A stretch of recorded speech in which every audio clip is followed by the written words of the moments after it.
Thank you for downloading the Start the Week podcast from BBC Radio 4. For more information, go to bbc.co.uk/Radio 4. Hello. Political language, said George Orwell, is designed to make lies sound truthful and murder respectable, and to give an appearance of solidity to pure wind. His essay, Politics and the English Language, remains, nearly 70 years later, one of the most venerated texts on our language and the political uses to which it can be put.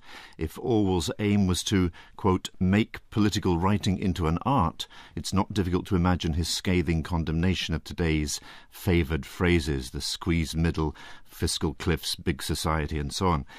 But far from merely despairing at cliché and jargon, his more serious point was that sloppy language reveals sloppiness of thought and can deceive both the listener and the speaker. All of us around the table this morning make our living in one way or another from words, and will attempt to keep sloppiness at bay and deceive no one. Joan Bakewe is one of the country's best-known broadcasters and journalists, and now sits in the House of Lords.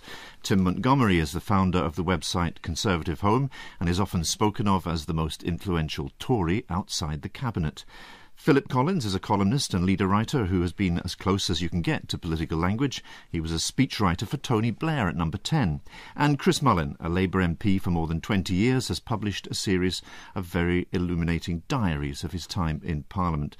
Philip Collins, start us off with this essay. You've been rereading it for us. Is it still relevant? It's absolutely still relevant, but I think we have to... Let's go back to the quote you started with, because it's absolutely the central part of the essay, where Orwell says, political language is designed to make lies sound truthful and murder respectable and give the illusion of solidity to pure wind. It's a classic Orwell formulation, because you've got a very homely metaphor at the end, but it's dominated by one big word, which is murder. What an extraordinary word to have in there.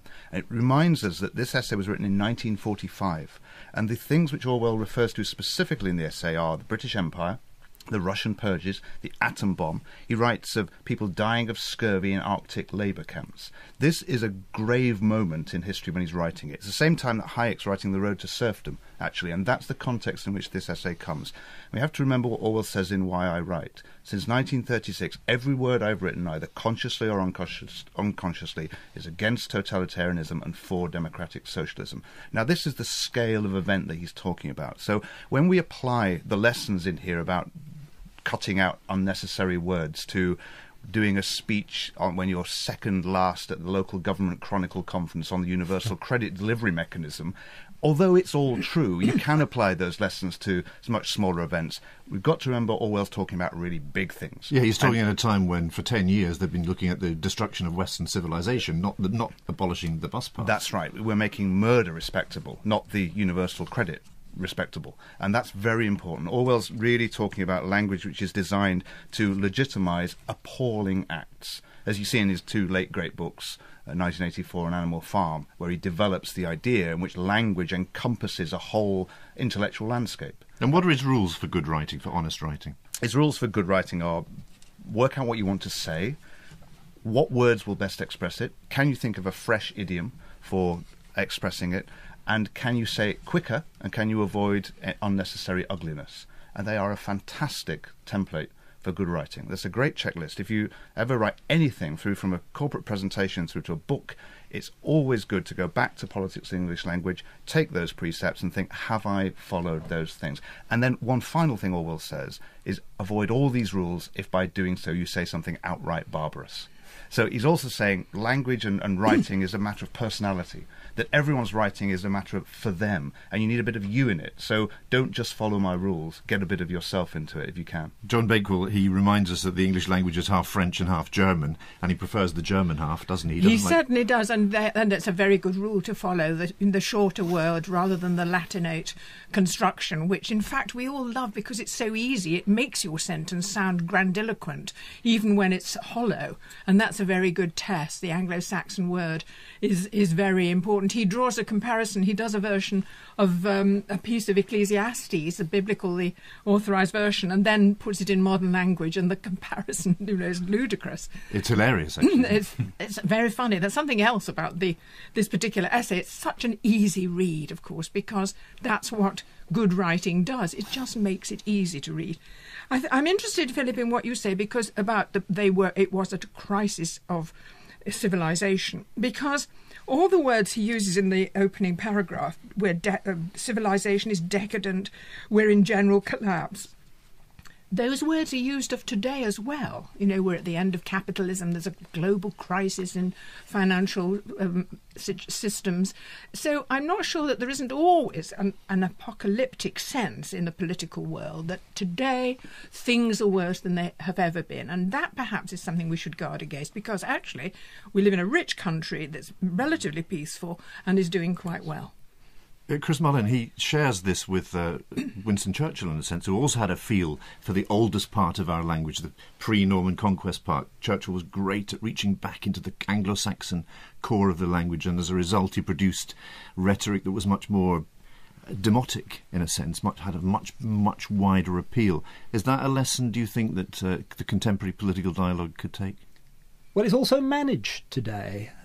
As Philip said a moment ago, Orwell was talking about great events, enormous events. And actually, if you look at the Cold War that followed, I suppose he was alive at this time, there was a long period in which anything with the word free in, any organisation with the word free in the title, was a CIA front, and anything with the word democratic in the title was a Soviet front. But today it's all come down to managerial speak. Such as? Well, New Labour had a wonderful list of them. The Prime Minister's former parliamentary private secretary, Keith Hull, and he was an amusing man, was Keith.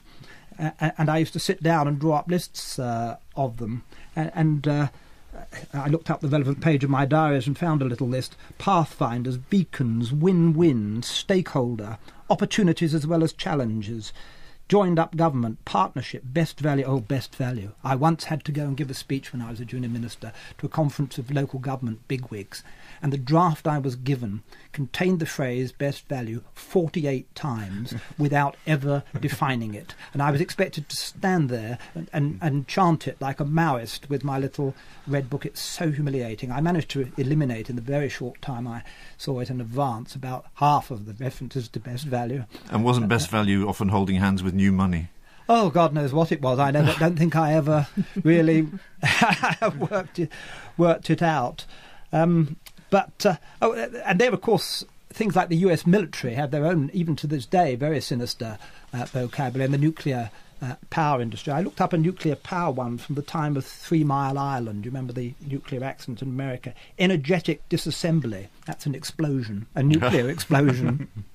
And Tim Montgomery, the Conservative Party must have its own list of empty phrases, don't they? I'm afraid we have plenty of empty phrases, but I think what Phil said at the beginning is key, I think, to Orwell. We remember him and we still love him, not just because he had very insightful ways of encouraging us to improve our English, but because he was interested in big ideas. And I think where I perhaps slightly disagree with Philip is that actually I still think there are big ideas out there. Gun control, gay marriage, the collapse of the banking systems, the right to die, euthanasia. So I don't think we can use the fact that our times are allegedly less interesting to say that is the reason why our language is less interesting.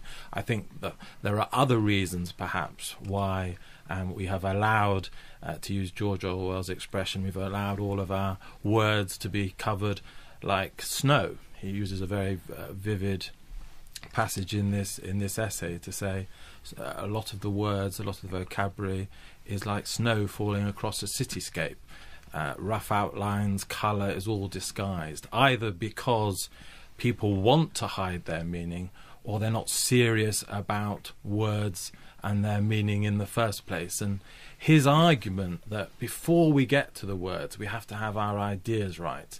Before we even write or give a speech and even think about words, that's where we must start. That seems to me one of his most important insights. Tim, I think you're right. There are other reasons why our language is diminished, and I think political language is a bit diminished today. I mean, Chris referred to Churchill's fantastic speeches in the House of Commons in 1940, a moment of great peril.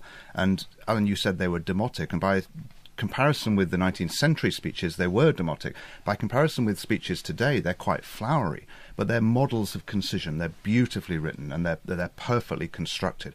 But the thing that lies behind them is what Aristotle calls a pathos, which is to say the Battle of Britain. the moment, the event which is occurring behind us. And I think we're not quite in a situation of peril. I agree with Joan. Of course, there are big events, and we've had a banking crisis, but it doesn't have the same sense of none of them represent impending the same apocalypse. existential threat. No, so I do think that's one reason language has diminished. But I think you're right, there are others. And one interesting example of diminishing language is democracy itself.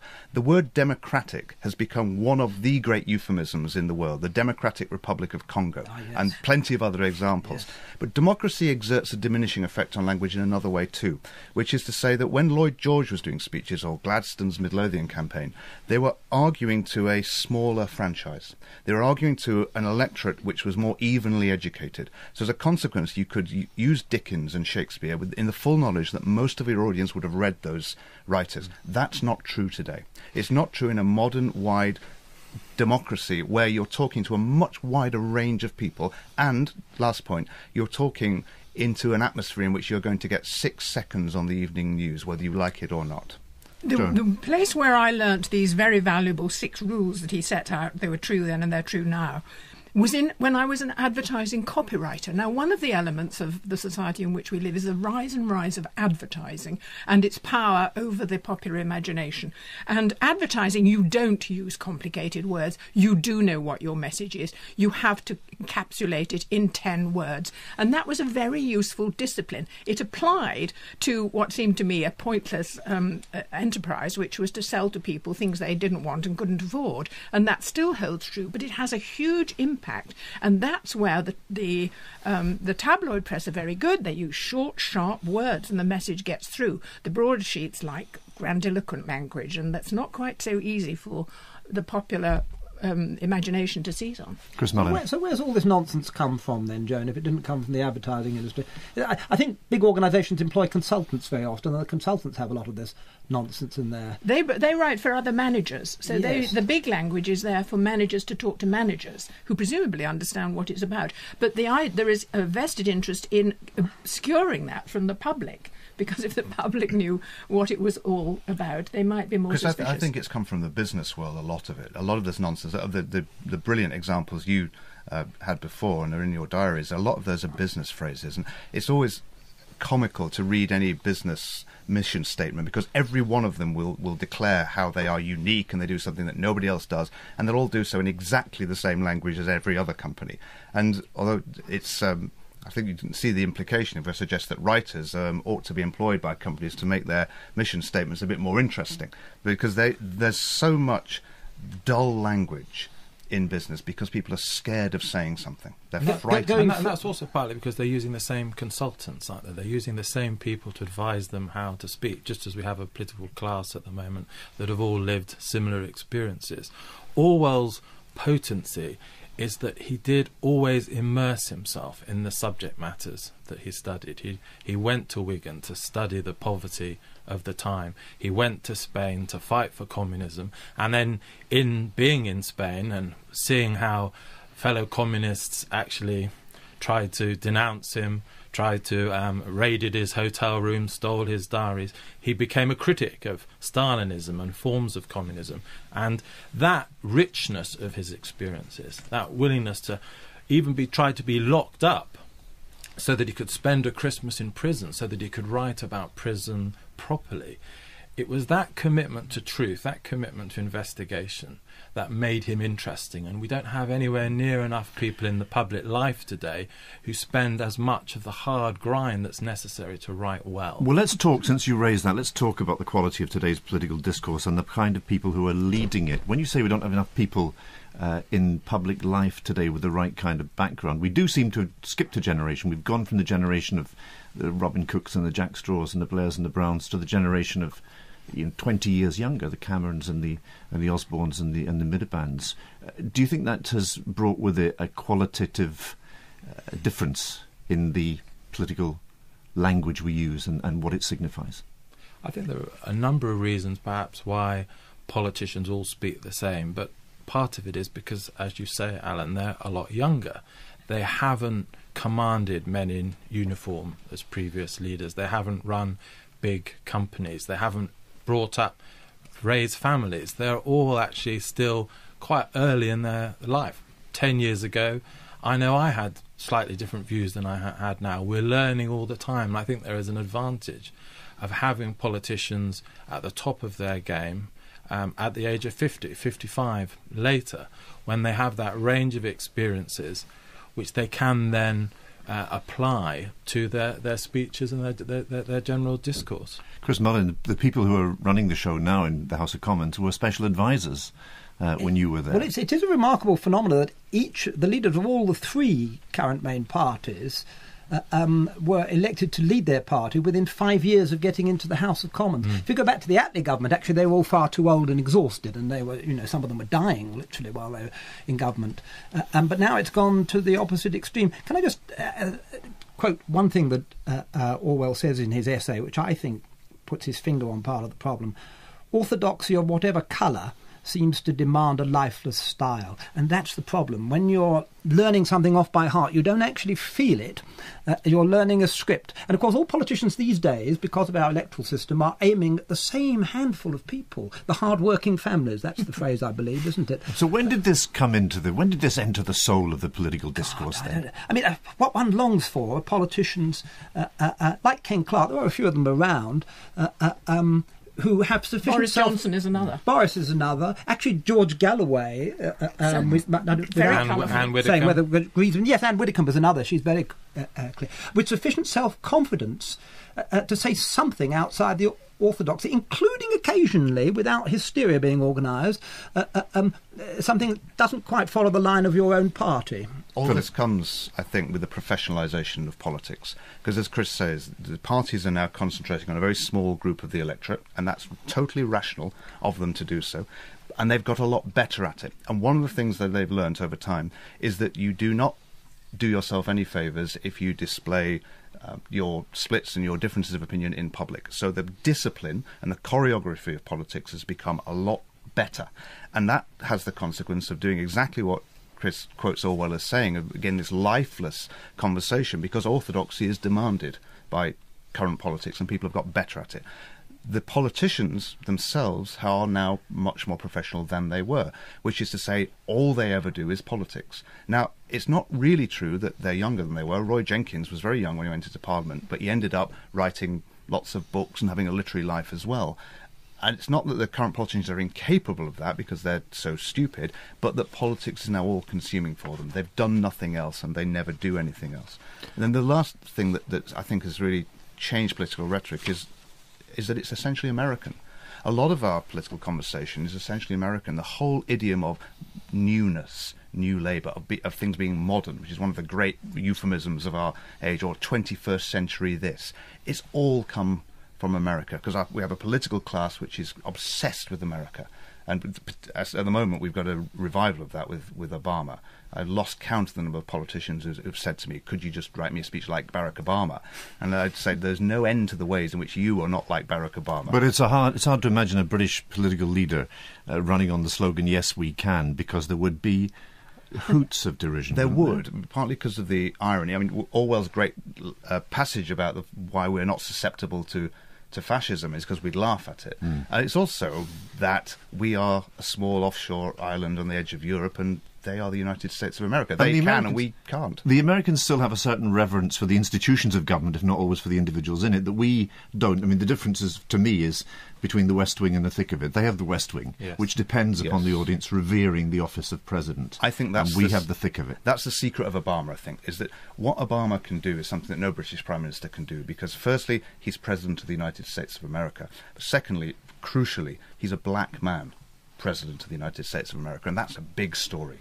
That's a very, very big story with a history to it. One of the great things to remember is that Orwell grew up wanting to be a writer first, and he was writing novels. He is a novelist. He is steeped in the imaginative source of language. And I think that if we park for a moment the idea that the political operatives in our society can't free up their language, we're going to have to look somewhere else for good political discourse. And I think we have to look to the commentators and the people with lots of opinion.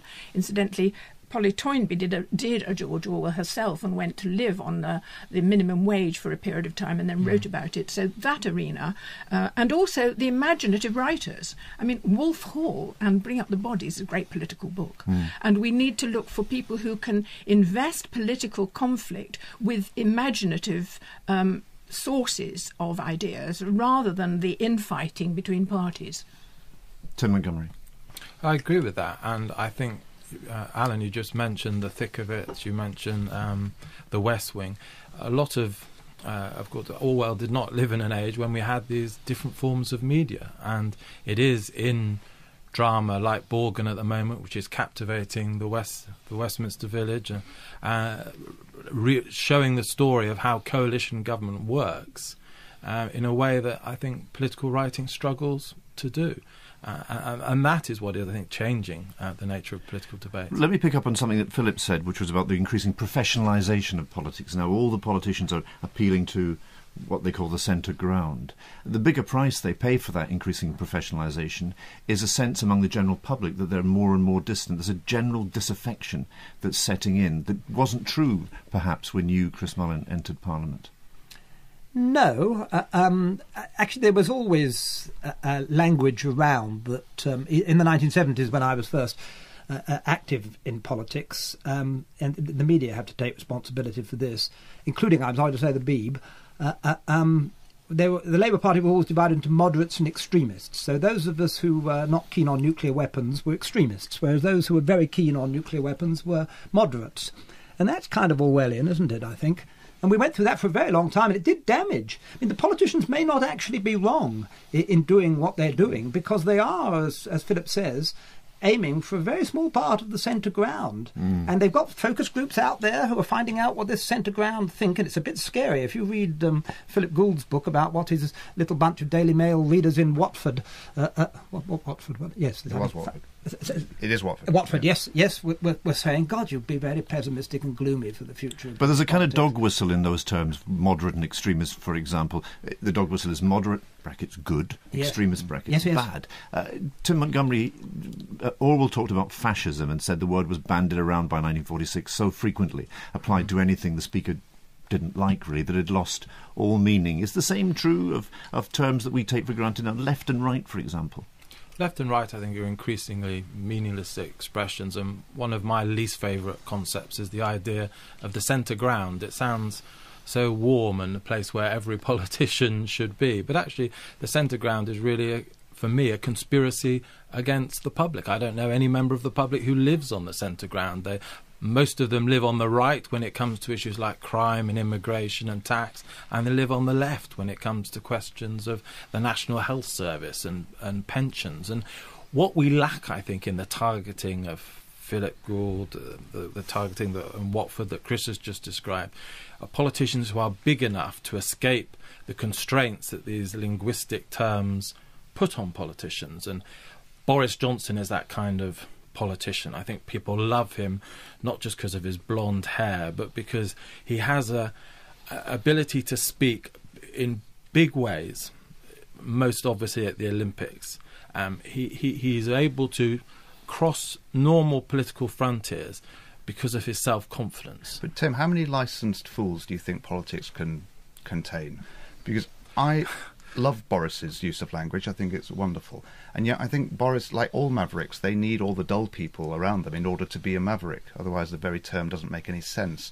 And if everybody were doing that, then I don't know whether we, as reporters, as commentators, as analysts, are actually up to that. I don't know whether we as a collective group would respond by saying, oh, how marvellous, everybody's language has suddenly become vivid, or whether it wouldn't be every single day Conservative Party in complete disarray. There's plenty of this already, isn't there? Conservative Party in total disarray. They all disagree with each other. What a shambles. But it's not just the vividness of the language, is it? It's what Orwell identified with Boris. It's that people get the impression that he's speaking for himself, that the vividness of the language reveals an honesty of thought. At least that's the impression, strong impression that he's creating. You get the sense whenever you read his articles in the Telegraph that his thoughts before he's written it.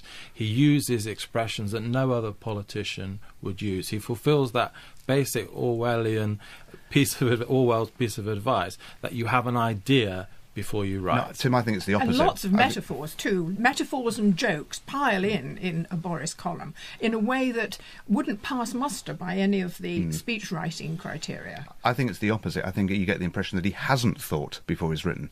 And I say that as a compliment, because what Boris has is an ethos. There's a character that suffuses everything he does, which is very distinctively him. I think you're wrong there. And the best communicators work hard at their speeches and their writing. Ronald Reagan, one of the greatest communicators of the modern era, one of the things he always used to do when he was president, he would ask for a collection of letters to be brought up to his Oval Office desk from the White House mailroom. He insisted that they were unopened. He studied them. He read them carefully. He spent an hour and a half every week studying these letters. And then those phrases that he picked up from ordinary Americans appeared in his speeches.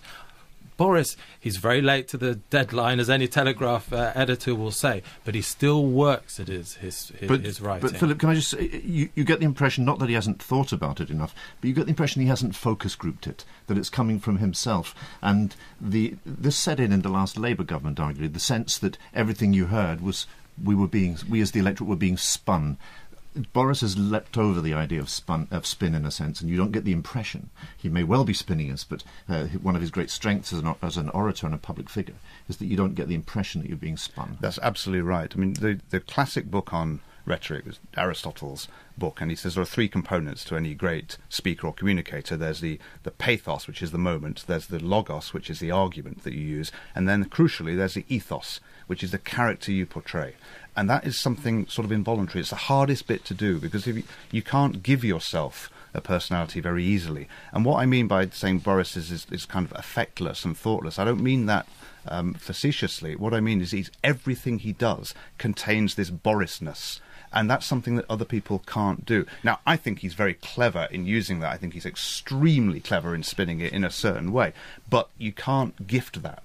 It isn't the truth about Boris that he's led a life of total self-indulgence, which has worked out rather well for him. I mean, even many of the things he's taking credit for now on the Greater London were actually the work of the previous administration. See, I think it runs out eventually. Whether he can run anything is another matter. Let's not get into the sins and misdemeanours of Boris Johnson. I think the bedrock of this discussion and where we are today is the professionalisation of politics, and the fact that politicians who are in the game to get to the top will always converge around the middle ground, the ordinary words, the phrases that have been focus grouped and so on. And because we now have a system in which you really have to log into either of the big parties, people on the fringe, I think Caroline Lucas, for example, who is in danger of being squeezed out in a marginal seat now, is a really spirited speaker with her own integrity and her own character, a very forceful woman, which is rare. We haven't spoken about the gender definitions here, but a forceful woman who is powerful, very clear about what she wants to say and says it absolutely, but because she doesn't belong to one of the centre blocks, her political career is not assured, and that's regrettable. Philip Collins, you were part of this professionalisation of politics. You were writing speeches for Tony Blair. Were you ever did you ever sit there and think to yourself, I am, as Orwell says, trying to make murder respectable and give the appearance of solidity to pure wind? I think the second half of that I probably have been guilty of. I don't think I've ever justified a murder.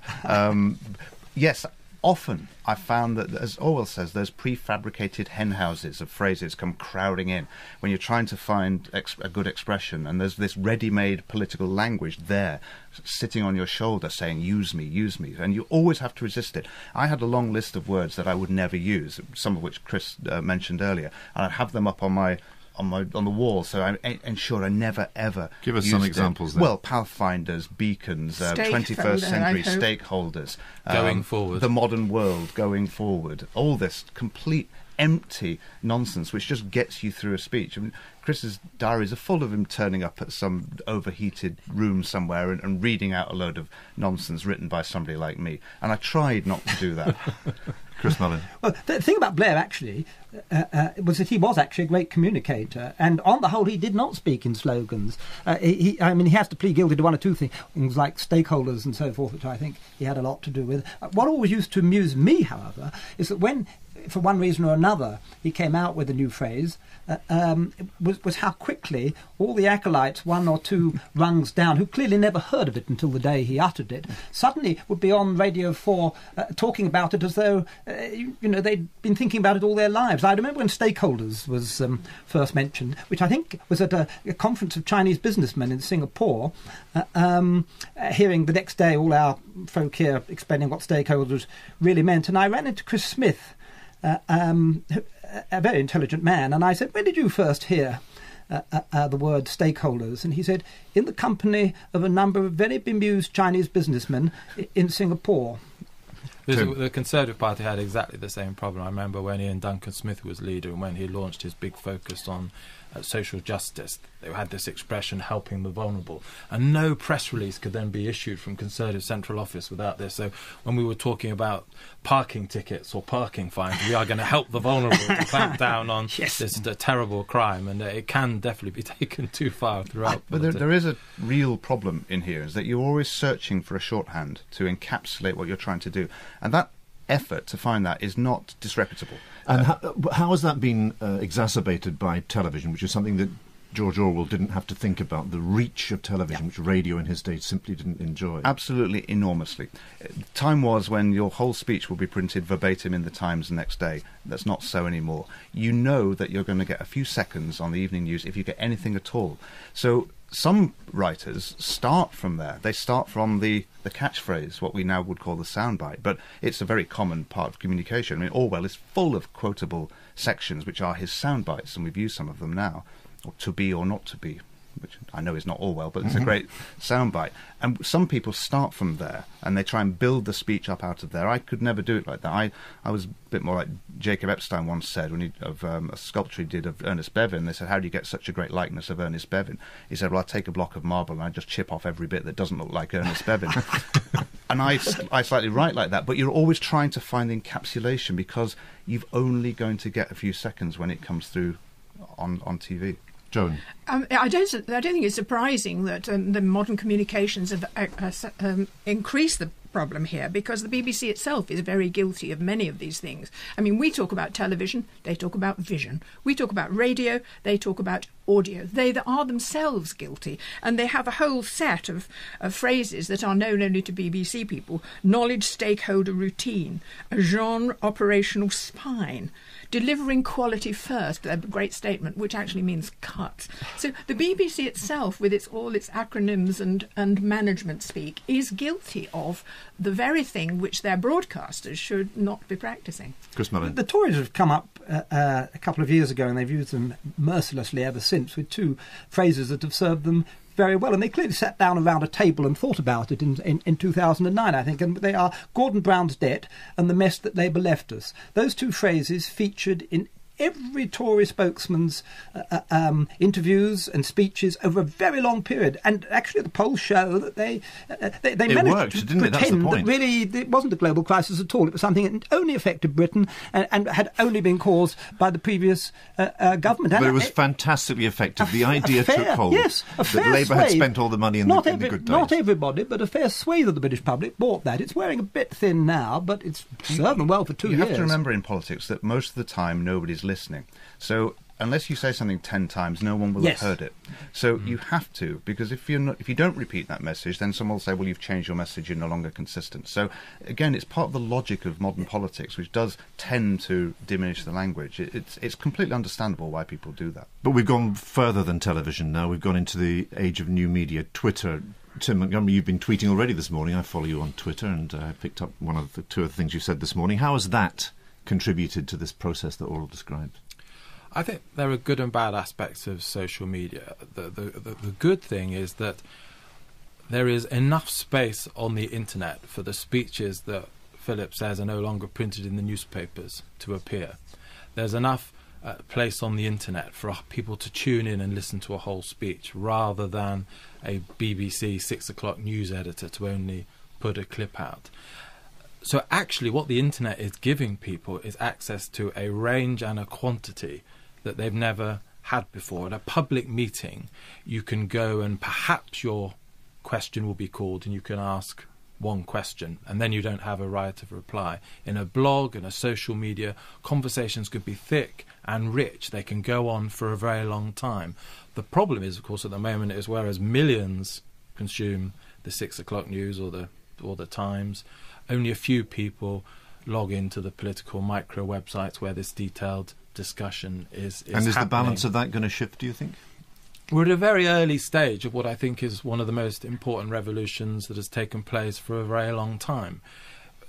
We began in an age when there were village newspapers and conversations were local and small, and then there was this huge centralisation of power in newspapers and television where the conversation became dominated by just a few people. This is a huge democratic revolution now where the voices are multiplying at an unprecedented rate. There's a lot of junk out there, but I think as this world evolves, the best of that medium will come to the fore, and there will be new voices that wouldn't have been discovered in conventional media. Yeah, I quite agree. I think there are two components of social media which other media don't have. One is speed. A message can go around so fast before the person you're tweeting about, possibly in a political meeting, has even finished. The word is out. But the Leveson report inquiry was a case in point. But also the brevity. If you know, it is a very good discipline to use short, sharp words. And if you only have 140 characters, you've got to think about what you're saying. You can see that it's putting power in the hands of communities and people who never had power before. They can set their own agenda and actually make things happen in the political world. But is there other dangers with the brevity, the speed, the immediacy, the lack of reflection? Chris Mullin. Well, I think actually one of the big problems in political life is that it has to do with who owns much of our certainly written media. Is that there's a range of subjects on which no rational discussion is possible, and most sensible politicians will steer clear of as far as possible prison policy, asylum and immigration, the EU to some extent, though that might be changing now, but there's taxation. No politician can afford to make a speech in favour of increasing taxes. The phrase you have to use is the tax burden, and we're all, whichever side of the centre you're on, think it's a bad thing. But actually, there's another argument, which you'll never hear made, that taxation is the subscription we pay for living in a civilised society. I think there are problems with the speed and the pace and the lack of reflection, but I think Joan's point about the brevity being a great discipline is an important one. There are lots of speeches I've heard, and even some I've written, that would have been better off as tweets, and 140 characters is enough to get a lot said. And so I often say to people when they're writing speeches now, well, let's think of it in that way first. Let's imagine we were having to encapsulate this idea in just 140 characters. What would we say? And it forces a really interesting thought process. Now, most tweets don't contain lots of people sitting around wondering what we're going to send out there, but the actual process of disciplining yourself into a tiny unit is exactly what you're always trying to do to get to the point. That's the core, I think, of really good language. Yeah, it can. Having to force yourself to write in 140 characters can discipline your thoughts. It's like that old quote, I wanted to write you a short letter but didn't have time, so I've written you a long one instead. You've really, really got to think. So I get the impression that although Orwell probably wouldn't have approved of television news, he probably would approve of decent and good Twitter dialogue. But also a tweet is only the start of an argument. You encapsulate your message and immediately people respond, and so then you respond, and there is a rolling dialogue going on 24 hours. And Twitter links to other forms of media where actually the conversation isn't limited to 140 characters, and it also links to experts. I go to blogs and social media because actually I find that people who really understand the subject, whether it's Chris's prison reform or opinion polls or what's going on in the army, these experts who would have never had a platform in a national newspaper are now got a space to speak, and you can find them with the touch of a Google button. And they're fact-checking commentators like Philip and I. When we get something wrong, we are accountable now, not just through a letters page 2 or 3 days later, but immediately. And that democracy and accountable is a huge enrichment, I think. It's the same when I make a mistake on the BBC. Twitter is the first place I learn about it, not from my desk even. Chris Mullin, are you on Twitter? I'm not on Twitter, actually. Mr. Alistair Campbell keeps trying to persuade me of its virtues, but I've avoided it so far. But here's a question for you. If Orwell had lived, would he have remained a figure on the left of Central? Would he have been adopted and now be writing articles on the Daily Mail op-ed page, knocking if I may call it this, his own side. I don't know the answer Well, to that, but I'm interested in... The late Christopher Hitchens, Joan, who you Yes, that's a identified. parallel. I mean, was Christopher Hitchens on the left or the right? Well, very interesting. I mean, it was Orwell, of course, who sent a blacklist to a Central Office of Information of people he suspected of being dangerous communist sympathisers, including Stephen Spandler and Kingsley Martin. So, I mean, is he a man of the left? No, he's a man of thought and a man of a sense of alarm, too, because he was, in fact, moving to the right. Christopher Hitchens, likewise, admiring his idol, Orwell. He wrote a very good book about Orwell's ideas. He himself, too, did the very same thing. And what Christopher did, because he was fearless, was follow where his thoughts led, without being concerned about his following, his popularity, where he would hit. Of course, he lost a lot of friends and followers, but he did state what he believed. I don't think Hitchens moved to the right. I think he remained an anti-totalitarian all the way through, and I think that's exactly what Orwell would have done too.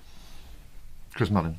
Yes, I think that last answer from Philip might be the one, actually, yes. I just fear, however, because there is quite a long track record of people who start on the left and end up on the op-ed page of the Daily Mail, for which I have written one or two articles myself, it has They to be pay said. quite well. Orwell was a conservative. He was an English conservative and a great international A Tory anti-totalitarian. A Tory anarchist. anarchist. Tory he called anarchist. himself. He was a man of ideas first, and wherever the ideas took him, that's where he would write. Now and he fought for that right. He was never rich. He wasn't ambitious. Didn't want to be in politics formally. He didn't care about money, although he suffered and knew what poverty was. So all those considerations left him free to write what he thought. Well, thank you very much to all my guests, Joan Bakewe, Tim Montgomery, Chris Mullin and Phil Collins. Orwell's Politics in the English Language has just been reissued, and Radio 4 is broadcasting a series of programmes about the life and work of George Orwell. Details you can find on the Start the Week website. Next week, Bridget Kendall will be here to discuss the roots and reach of Islamist terrorism from Afghanistan to Mali, with William Dalrymple, Nadim Aslam and Christina Helmich. But for now, thank you and goodbye. Thank you for downloading the Start the Week podcast from BBC Radio 4. For more information, go to bbc.co.uk/Radio 4. Hello. Political language, said George Orwell, is designed to make lies sound truthful and murder respectable, and to give an appearance of solidity to pure wind. His essay, Politics in the English Language, remains, nearly 70 years later, one of the most venerated texts on our language and the political uses to which it can be put. If Orwell's aim was to, quote, make political writing into an art, it's not difficult to imagine his scathing condemnation of today's favoured phrases, the squeezed middle, fiscal cliffs, big society, and so on. But far from merely despairing at cliché and jargon, his more serious point was that sloppy language reveals sloppiness of thought and can deceive both the listener and the speaker. All of us around the table this morning make our living in one way or another from words, and will attempt to keep sloppiness at bay and deceive no one. Joan Bakewe is one of the country's best-known broadcasters and journalists and now sits in the House of Lords. Tim Montgomery is the founder of the website Conservative Home and is often spoken of as the most influential Tory outside the cabinet. Philip Collins is a columnist and leader writer who has been as close as you can get to political language. He was a speechwriter for Tony Blair at Number 10. And Chris Mullin, a Labour MP for more than 20 years, has published a series of very illuminating diaries of his time in Parliament. Philip Collins, start us off with this essay. You've been rereading it for us. Appalling acts, as you see in his two late great books, 1984 and Animal Farm, where he develops the idea in which language encompasses a whole intellectual landscape. And what are his rules for good writing, for honest writing? His rules for good writing are: work out what you want to say, what words will best express it, can you think of a fresh idiom for expressing it, and can you say it quicker, and can you avoid unnecessary ugliness. And they are a fantastic template for good writing. There's a great checklist. If you ever write anything through from a corporate presentation through to a book, it's always good to go back to Politics in the English Language, take those precepts and think, have I followed those things? And then one final thing Orwell says is avoid all these rules if by doing so you say something outright barbarous.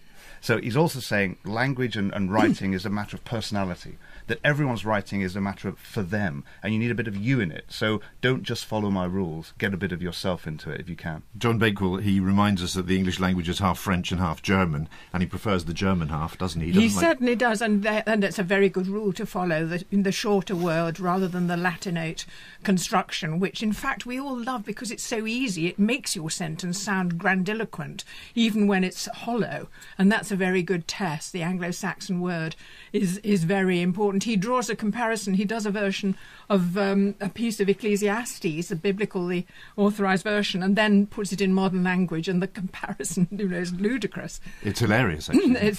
It's very funny. There's something else about this particular essay. It's such an easy read, of course, because that's what good writing does. It just makes it easy to read. I'm interested, Philip, in what you say, because it was a crisis of civilization, because all the words he uses in the opening paragraph, where civilization is decadent, we're in general collapse, those words are used of today as well. We're at the end of capitalism. There's a global crisis in financial systems. So I'm not sure that there isn't always an apocalyptic sense in the political world, that today things are worse than they have ever been. And that perhaps is something we should guard against, because actually we live in a rich country that's relatively peaceful and is doing quite well. Chris Mullin, he shares this with Winston Churchill, in a sense, who also had a feel for the oldest part of our language, the pre-Norman conquest part. Churchill was great at reaching back into the Anglo-Saxon core of the language, and as a result he produced rhetoric that was much more demotic, in a sense, had a much wider appeal. Is that a lesson, do you think, that the contemporary political dialogue could take? Well, it's also managed today. As Philip said a moment ago, Orwell was talking about great events, enormous events. And actually, if you look at the Cold War that followed, I suppose he was alive at this time, there was a long period in which anything with the word free in, any organisation with the word free in the title, was a CIA front, and anything with the word democratic in the title was a Soviet front. But today it's all come down to managerial speak. Such as? Well, New Labour had a wonderful list of them. The Prime Minister's former parliamentary private secretary, Keith Hull, and I, and he was an amusing man, was Keith, and I used to sit down and draw up lists of them, and I looked up the relevant page of my diaries and found a little list: pathfinders, beacons, win-win, stakeholder, opportunities as well as challenges, joined-up government, partnership, best value. Oh, best value. I once had to go and give a speech when I was a junior minister to a conference of local government bigwigs, and the draft I was given contained the phrase best value 48 times without ever defining it. And I was expected to stand there and chant it like a Maoist with my little red book. It's so humiliating. I managed to eliminate, in the very short time I saw it in advance, about half of the references to best value. And wasn't best value often holding hands with new money? Oh, God knows what it was. I don't think I ever really worked it out. And there, of course, things like the US military have their own, even to this day, very sinister vocabulary, and the nuclear power industry. I looked up a nuclear power one from the time of 3 Mile Island. You remember the nuclear accident in America? Energetic disassembly. That's an explosion, a nuclear explosion. And Tim Montgomery, the Conservative Party must have its own list of empty phrases, don't they? I'm afraid we have Is it still relevant? It's absolutely still relevant, but I think we have to... Let's go back to the quote you started with, because it's absolutely the central part of the essay, where Orwell says political language is designed to make lies sound truthful and murder respectable and give the illusion of solidity to pure wind. It's a classic Orwell formulation, because you've got a very homely metaphor at the end, but it's dominated by one big word, which is murder. What an extraordinary word to have in there. And it reminds us that this essay was written in 1945, and the things which Orwell refers to specifically in the essay are the British Empire, the Russian purges, the atom bomb. He writes of people dying of scurvy in Arctic labour camps. This is a grave moment in history when he's writing it. It's the same time that Hayek's writing The Road to Serfdom, actually, and that's the context in which this essay comes. We have to remember what Orwell says in Why I Write. Since 1936, every word I've written, either consciously or unconsciously, is against totalitarianism and for democratic socialism. Now, this is the scale of event that he's talking about. So when we apply the lessons in here about cutting out unnecessary words, to doing a speech on when you're second last at the local government chronicle conference on the universal credit delivery mechanism. Although it's all true, you can apply those lessons to much smaller events. We've got to remember Orwell's talking about really big things. Yeah, he's talking at a time when, for 10 years, they've been looking at the destruction of Western civilization, not abolishing the bus pass. That's right. We're making murder respectable, not the universal credit respectable. And that's very important. Orwell's really talking about language which is designed to legitimise a